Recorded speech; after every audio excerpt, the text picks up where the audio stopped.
The lands between are calling you again, are they? Welcome back, traveler. I suspected you'd return soon enough. The legend of Iron Fist Alexander is not so easily forgotten. Come closer now. Warm your hands by the fire while I stoke the embers. Tonight, I'll continue the tale passed down to me, one whispered in soft tones by one of your kind. When last we saw Alexander, he had placed the remnants of his fallen kin, broken, beloved jars, within his own body, sealed them inside himself, and set off on a journey not just to reclaim their honor, but to retrieve the stolen shard of Varn the Hollowbound, a shard taken by a warrior called Ulrich, the Dragon Rider, who stole not out of greed, but to save a dying son, believing, or maybe just hoping, its rumors of immortality could hold some truth to them. But before we press on, a small kindness, if I may. If these stories soothe your mind or stir your heart, do let me know. And remember where I sit, here by the flames, so you can return whenever sleep or sorrow brings you back. Now then, we left Alexander at the edge of his shattered home, Jarburg, his only home. He did not know where to go. After all, where does one begin a quest for vengeance? Without much direction, Alexander set off in the only one he knew. You see, Jarburg sits on the coastal edge of a province known as Liurnia, a land of mist and magic, a realm of silver water and silent scholars. To step into Liurnia is to enter a dream. A haze of purples and pale blues drifts over the land like incense, perfuming the stones with forgotten knowledge. The lakes shimmer with moonlight even at noon. It is a place of ambition, of stargazers, of secrets buried in books. There stands the great Raya Lucaria Academy, proud and tall, cradled in the mist. And below it, whole villages float atop the still water as if suspended by the gods themselves. Old mages and sorcerers walk among them, clinging to memories of battles long faded, wrapped in robes that hum with forgotten enchantments. Though in time, Liurnia would be torn apart by war, when the Carians rose against the queen herself. In the days of young Alexander, it was still a place of peace, of power, of quiet wonder and ambition, of young sorcerer and sorceresses seeking the answers to the beyond. And it was toward this wonder he wandered, with only a single memory to guide him, a hazy recollection from years before of a stranger cloaked and limping who once sat beside a younger Alexander in the corner of a loud and dark tavern, who, after a few pints, whispered of a magic hidden deep beneath the academy. Freak was the man's name, Alexander recalled. Alexander knew he was a mage, as for the man carried with him a staff of blue crystal that, to Alexander's eyes, seemed to breathe on its own. What mystified him more was how the mage spoke to the staff, not as one might speak to an object if they spoke to it at all, but rather as if it were a person. "Stay here," the mage roared, before he and Alexander laughed their way to the back of a tavern to relieve themselves. At the command, the staff, quite quickly and without any assistance, buried itself beneath the table, away from prying eyes. Now, the magic the mage Freak spoke of was not the kind made of spells or incantations. No, jars never had much luck with such things, and rightly so. It's far too risky for a jar to practice the arcane, when even the slightest miscalculation could end in catastrophe. Alexander always chuckled with his brothers when reminded of Byron the Bottom, a jar more than twice his age, who once, while attempting to start a fire with magic, mistakenly blew apart his own backside. He had to lay face down for several weeks while the jar menders repaired him. No, magic wasn't the realm for jars. But, again, this was not the magic the mage spoke of.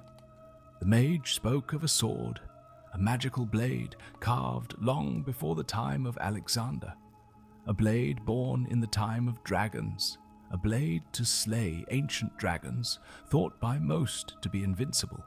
They called it the crack, forged by man in an attempt to create lightning itself.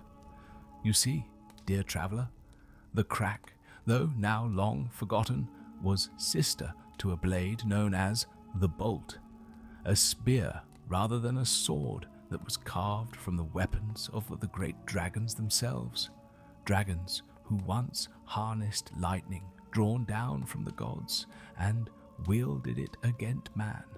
When, mistakenly, one of these weapons fell into the hands of man, it marked the beginning of the dragon's downfall. And it was this power, the divine lightning, that, once discovered by the humans, inspired the great scholars of the realm to attempt a recreation, an entire armory of dragon killers. That was the goal. But, of course, lighting is not easy to harness.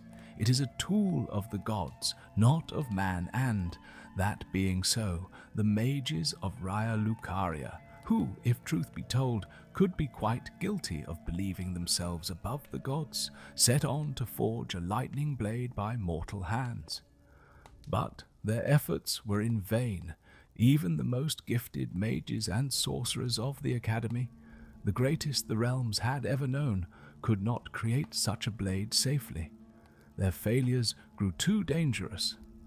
The blades, if you could even call them such, were unwieldy, and so, in time, the attempts were halted, and the scholars were ordered to stop, lest they bring disaster to the beautiful land of Liurnia. And so it was that their attempts did stop. That is, all but for one sorceress, the witch they called her, a sorceress of great power and great talent who knew herself stronger than her contemporaries. She knew, dear traveler, that she was capable of forging such a weapon, and she would stop at nothing until she did. I know not how she did it, traveler. What's more, only the gods know how it didn't kill her, as well it should have. Perhaps even it would have been better. You see, traveler, the witch, she found what the others could not. From runes learned not in books, but in the stars themselves, she drew down lightning and bent it to her will, forging the thunderous cracks of ice and light into a sword. A radiant, gorgeous monstrosity, forged not with hammer and flame, but with will and wonder, a blade that shimmered like molten sky, a blade that knew it was alive and dangerously knew its own power. You see, the witch gave the blade her mind, and it kept a piece for itself. And this, as we have learned, is the price man pays when playing with the magic of the gods. Ah, but the power of the blade, dear traveler, power such as that does not come without a toll. They say the crack could cut through the very sky, that it screamed when swung, a sound like thunder cracking bone, familiar but yet unnatural. And when raised against dragons, oh, it answered, for it was born to slay them, and it did. Worms with scales like iron, breath like storms, felled in a single arc of that cursed steel. But the blade was not content with death alone. You see, inside its edge still lived the will of its maker. The witch, whose mind had once lit the stars with longing. And though her body endured, her soul did not. Each time the blade was raised, each time it struck, the witch's mind was dragged deeper into the storm she had forged. Her thoughts turned to ash, her memories to static.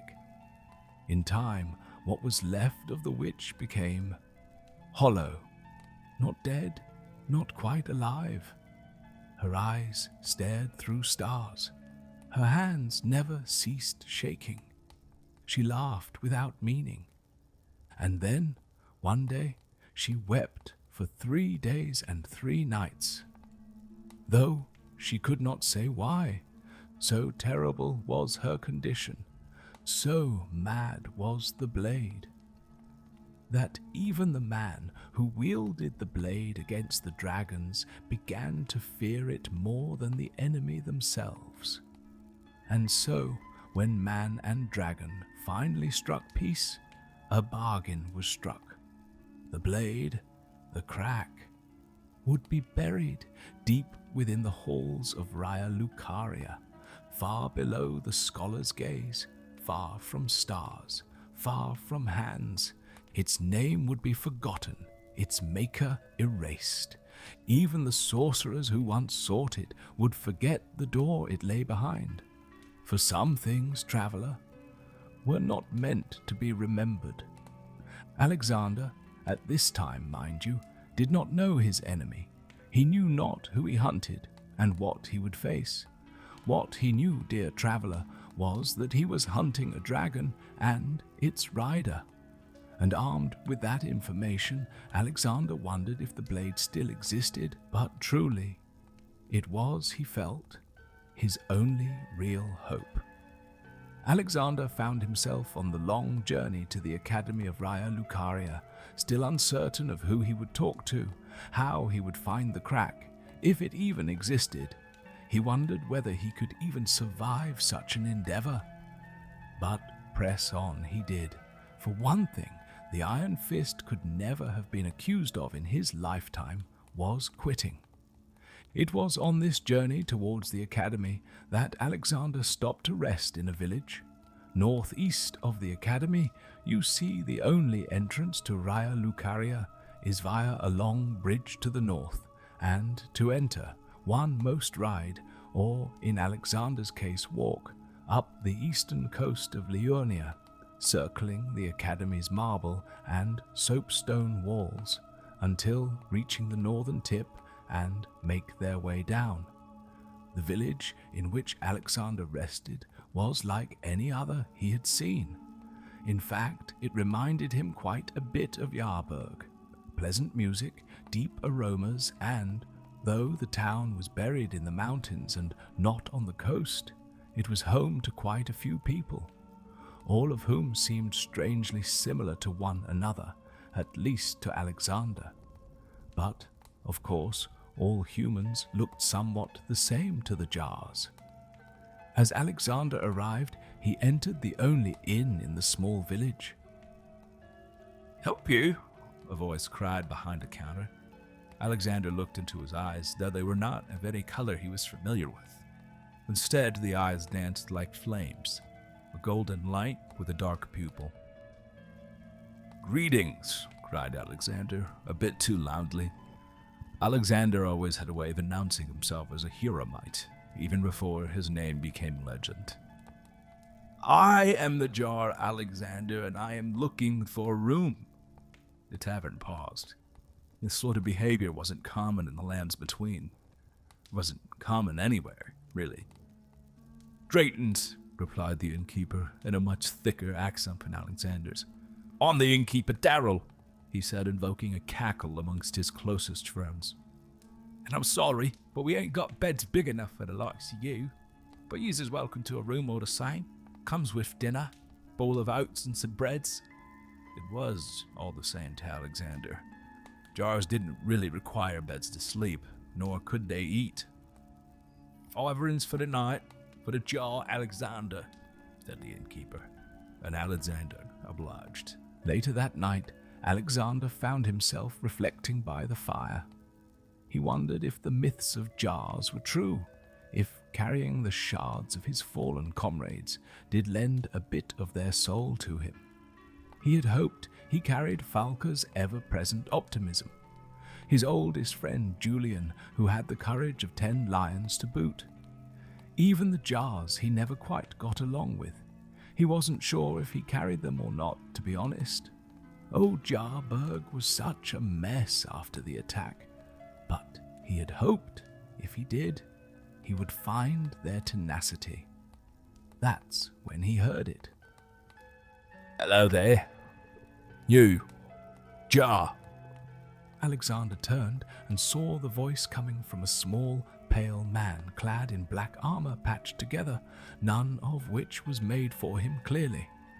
What's more, this man, though wearing armor, was no warrior, but had the look of a scavenger instead.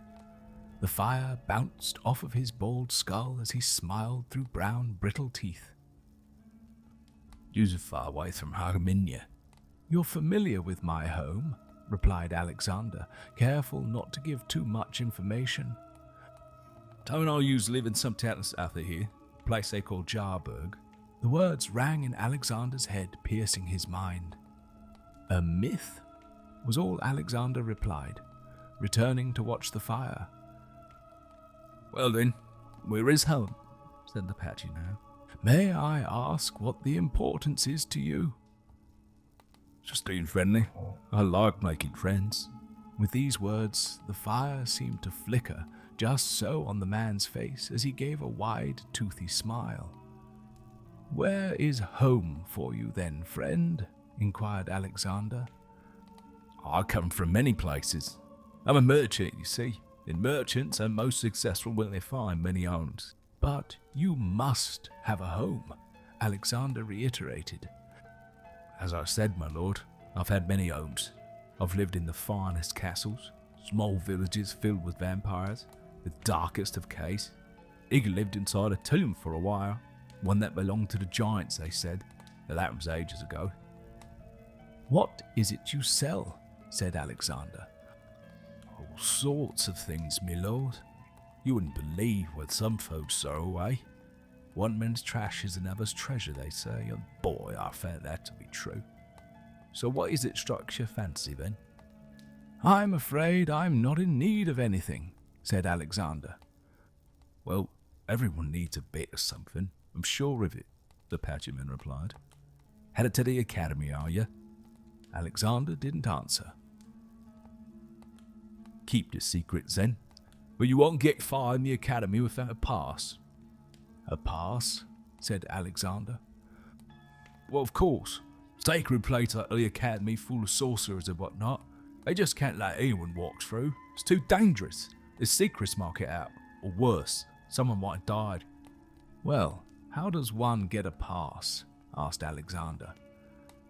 You gotta know someone. A mage, or better yet, a sorcerer who gives you permission. I'm a trusted member, you see. Tell lots of things to the academy. And when another merchant wants to go, I've been given special permission to give them a pass. Sell it to him, really. Alexander studied the man, who continued to drink. Was he really who he said he was? He did seem to be a merchant. The amount of luggage he carried with him was proof enough of that.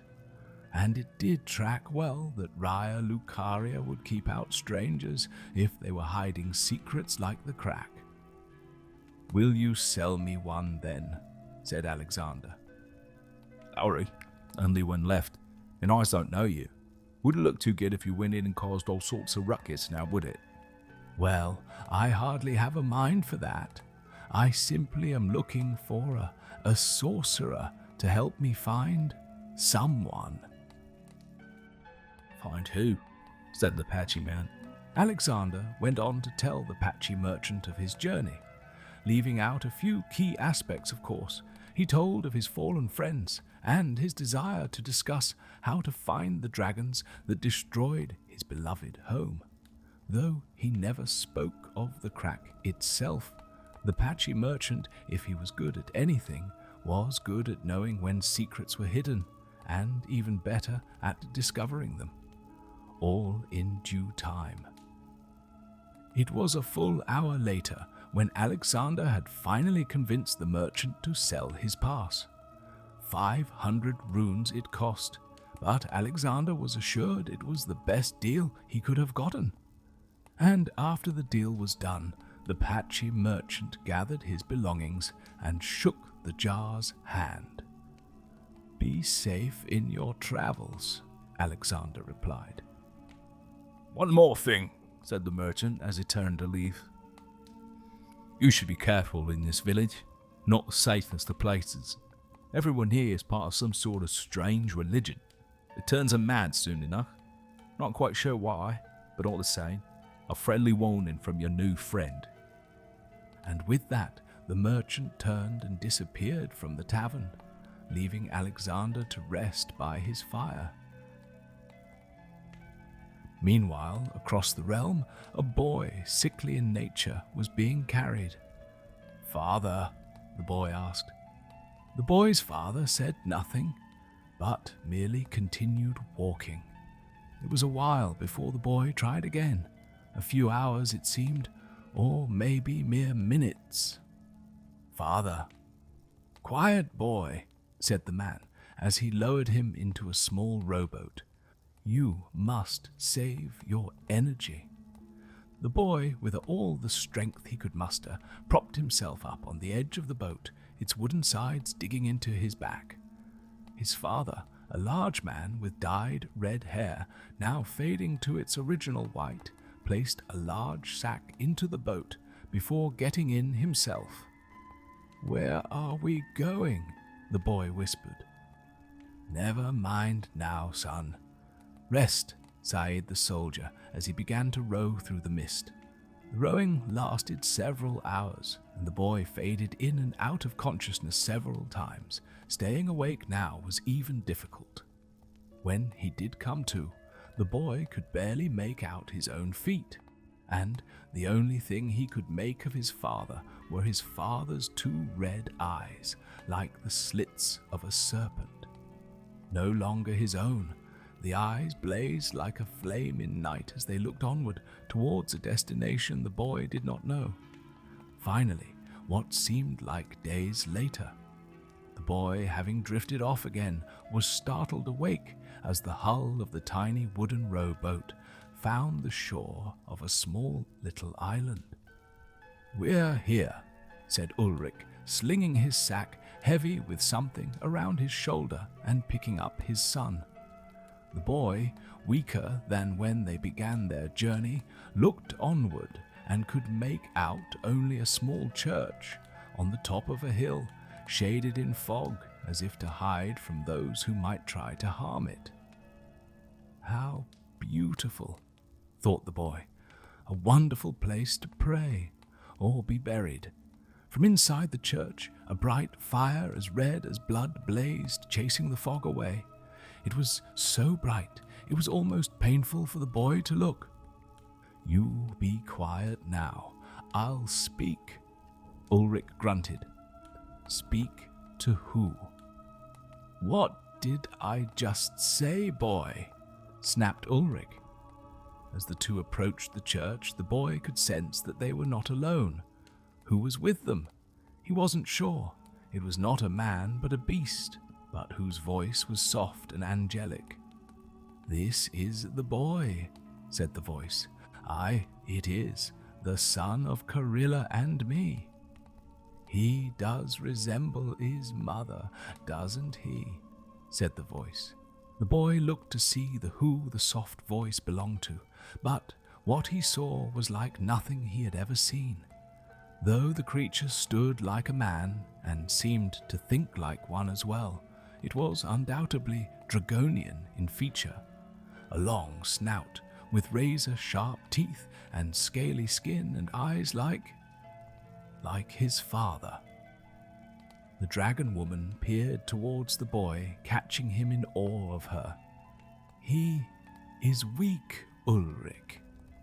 "I know. And what is it they call your weak boy?" she asked. "Tyrell," he said sharply. "We remember what happened with Carilla. He may not survive this." she said sternly, sounding more like an inevitability than a warning. At that, Ulrich retrieved from his pocket the Shard of Varn, the sacred piece stolen from Jarberg that promised him immortality and now was his only hope for his son. "It is our last hope, Lady Floris Sax." This had been discussed, Tyrell thought. And has the boy accepted the fates of the communion we are to offer? He has. Tyrell was confused. He had accepted nothing, hadn't even spoken to his father about where they were to be going. But if life had taught him anything, it was that he knew better than to correct his father ever, if not especially in moments like these. "Very well," replied the dragon woman, "and you've brought the sacrifice." This time Ulrich didn't answer. Instead, he grabbed the large sack that had accompanied them on their journey and began to empty it. At first, the boy believed the contents to be large wraps of meat, but of what? He couldn't make out. It wasn't until it rolled in front of him that he saw what it really was. A heart, massively large compared to that of a human. The dragon woman, a priestess from what Tyrell could make out, given her ritualistic movements, stepped forward and picked up the heart. "Small," he heard her say. Tyrell couldn't imagine a heart being any bigger than this. "He won't need more than this," said Ulrich. "Sit him up," she said as she tossed the heart into the burning flame. His father listened to the dragon priestess as he lifted his boy and carried him to the fire.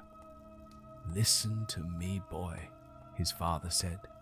"No matter what happens, you hold on to this," he said, raising the shard and placing it in his boy's hands. He then pulled out a piece of cotton and wrapped Tyrell's hands tightly, not stopping until he was satisfied that the shard would not fall. And then he stepped away, leaving Tyrell lying below the priestess, blinded by the red flame. "Okay," said Ulrich. The priestess stepped forward, her scaled hands glowing with ancient sigils as she knelt beside Tyrell. "You must eat, boy," she said, her voice a soft echo that somehow cut through the roar of the fire. She pulled the heart, now cooked from the flame, lifting it to Tyrell, still steaming, still twitching, and pressed it toward the boy's lips. "Open," she whispered, not unkindly, but with the authority of an age-old rite. The priestess forced the first bite past his teeth. It was foul, rubbery, thick with blood, and hot as coals. His throat convulsed. He gagged, vomited. But she did not stop. Again and again the heart was pressed to his mouth, and again he swallowed, choking on flesh that seared his tongue and lungs as if each bite was flame-made meat. His vision went white, then black. The fire from the altar leapt toward him, into him, not burning him, but becoming him. His bones screamed, his veins twisted, his skin split and shimmered with flame, and when he could no longer breathe, when his heart stopped, if only for a moment, the shard of Varn, bound tight in his palm, pulsed once, just once, a divine thrum, and it was enough. His body arched, convulsed, and he let out a sound not quite human, not a scream but a roar, echoing through the church like something that belonged to a beast. When it was done, Tyrell collapsed, smoke rising from his body.